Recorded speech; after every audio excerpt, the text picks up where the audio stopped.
మరియా ఉత్తమమైన దానిని ఏర్పరుచుకున్నది. ఒకసారి గమనించాలి, ఇది అవసరమే కానీ ఇది ఉత్తమము.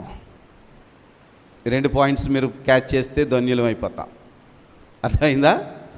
ఇది అవసరమే కానీ ఉత్తమము కాదు, ఇది ఉత్తమము. మరియా ఏర్పరుచుకున్నది ఉత్తమము. ఇక్కడ 2 భాగాలు ఉన్నాయి. మనకు నేర్పే పాఠం ఏంటంటే, ఇద్దరు సహోదరులు కూడా యేసును ప్రేమించుచున్నవారే, కానీ ఇద్దరు కూడా ఏర్పరచుకున్నటువంటివి 2 భాగాలుగా ఉన్నాయి. మరియా ఏర్పరచుకున్నది ఒకటి, మార్త ఏర్పరచుకున్నది ఒకటి. ఈ ఇద్దరు కూడా ప్రభువును ప్రేమించే కార్యాలు చేస్తున్నారు, కానీ రెండిటిలో ఉత్తమమైనది మరియా ఏర్పరచుకున్నది.